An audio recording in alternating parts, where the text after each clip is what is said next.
Hi മക്കളെ, ഇന്നിപ്പോൾ ഫെബ്രുവരി 1-ാം തീയതി ആയിരിക്കുകയാണ്. ഇനി വളരെ കുറച്ച് ദിവസം കൂടി മാത്രമേ നമ്മുടെ മുന്നിൽ ബാക്കിയുള്ളൂ.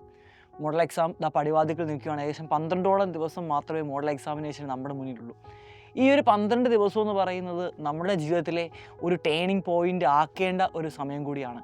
ഈ ഒരു ദിവസങ്ങളിൽ നിങ്ങൾ എന്തുമാത്രം ഹാർഡ് വർക്ക് ചെയ്യുന്നോ അതായിരിക്കും നിങ്ങളുടെ എക്സാം ഹാളിൽ നിങ്ങൾക്ക് കിട്ടാനായിട്ട് പോകുന്നത്, അല്ലെങ്കിൽ നിങ്ങളുടെ റിസൾട്ടിൽ അതായിരിക്കും പ്രതിഫലിക്കാനായിട്ട് പോകുന്നത്.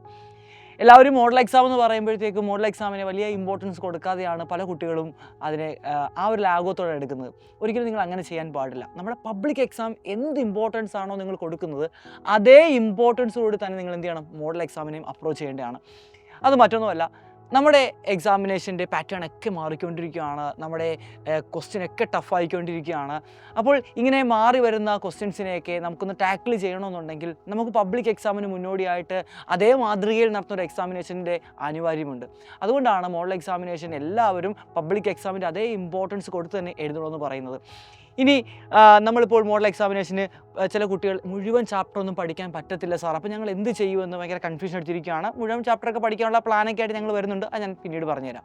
ഇനിയിപ്പോൾ അങ്ങനെ ആരെങ്കിലുമൊക്കെ ഉണ്ടെങ്കിൽ നിങ്ങളെ കൊണ്ട് പറ്റുന്ന ചാപ്റ്റേഴ്സ് ഉണ്ടല്ലോ, ഒരു 5-6 ചാപ്റ്റർ നന്നായിട്ട് നല്ല തറവായിട്ട് നിങ്ങൾ എന്ത് ചെയ്യുക, പഠിച്ച് എക്സാമിനേഷൻ എന്ത് ചെയ്യുക, എഴുതുക. എന്നിട്ട് നിങ്ങൾ തന്നെ നിങ്ങൾ സ്വന്തമായി ഒന്ന് വിലയിരുത്തുക. ഈ 6 ചാപ്റ്ററിൽ നിന്നുള്ള മുഴുവൻ ക്വസ്റ്റ്യൻ നിങ്ങൾക്ക് വർക്കൗട്ട് ചെയ്യാൻ സാധിച്ചോ, എവിടെയാണ് എനിക്ക് അബദ്ധങ്ങൾ പറ്റിയത്, ഈ അബദ്ധങ്ങളൊക്കെ നമുക്കൊന്ന് തിരുത്താനുള്ള സമയമാണ് ഈ മോഡൽ എക്സാം കഴിഞ്ഞ് കുറച്ച് സ്റ്റഡി ലീവ് നമുക്ക് എല്ലാവർക്കും അറിയാമെന്നല്ലേ. ആ സ്റ്റഡി ലീവിന് നിങ്ങൾക്ക് മോഡൽ എക്സാമിന് പറ്റിയ എല്ലാ അബദ്ധങ്ങളും എല്ലാ കാര്യങ്ങളും എന്ത് ചെയ്യണം, മാറ്റി വെച്ചുകൊണ്ട് അതിനെ ഓവർകം ചെയ്തുകൊണ്ട് പഠിച്ച് പബ്ലിക് എക്സാമിനേഷന് വേണ്ടി നിങ്ങൾ എന്ത് ചെയ്യണം, നിങ്ങളെ തന്നെ ഒന്ന് മാറ്റിവെക്കേണ്ടിയിരിക്കുന്നു. അപ്പോൾ അതുകൊണ്ട് തന്നെ നമ്മൾ മോഡൽ എക്സാമിനെ അത്ര ഇമ്പോർട്ടൻസ് കൂടി തന്നെ എന്ത് ചെയ്യണം മക്കളെ, നിങ്ങൾ കാണണം. ഇനി പല കുട്ടികൾക്കും സംശയമുണ്ട്, സാറേ എങ്ങനെ പഠിക്കണം, എന്ത് തുടങ്ങണം, എവിടെ നിന്നും തുടങ്ങണമെന്നൊന്നും ഞങ്ങൾക്ക് അറിയത്തില്ല, ഞങ്ങൾ ഭയങ്കര കൺഫ്യൂഷൻ അടിച്ചിരിക്കുകയാണ് എന്ന് പല കുട്ടികളും ഇപ്പോൾ പറയുന്നുണ്ടായിരിക്കും. എന്നാൽ അവർക്ക് വേണ്ടി ഒരു ബെസ്റ്റ് സ്റ്റഡി പ്ലാനുമായിട്ട് മക്കളെ നാളെ വൈകുന്നേരം 7 മണിക്ക് ഞങ്ങൾ ടീം വരുന്നുണ്ട്. നിങ്ങളെല്ലാവരും ഉണ്ടായിരിക്കുക. മോഡൽ എക്സാമിന് വേണ്ടിയുള്ള ഒരു കിടിലൻ സ്റ്റഡി പ്ലാനായിരിക്കും. കേരളം ഇന്ന് വരെ കാണാത്തൊരു സ്റ്റഡി പ്ലാനുമായിട്ടാണ് ഞങ്ങൾ വരുന്നത്. അപ്പോൾ നിങ്ങളെല്ലാവരും നാളത്തെ ലൈവിൽ ഉണ്ടായിരിക്കണം. നമുക്ക് അടിപൊളിയായിട്ട് ഈ +1 അല്ലെങ്കിൽ +2 മുഴുവൻ പഠിച്ച് സെറ്റാക്കിയെടുക്കാം. അപ്പോൾ ഇനി കയറി പോന്നേക്കുക. ഞങ്ങളുണ്ട് നിങ്ങളുടെ കൂടെ.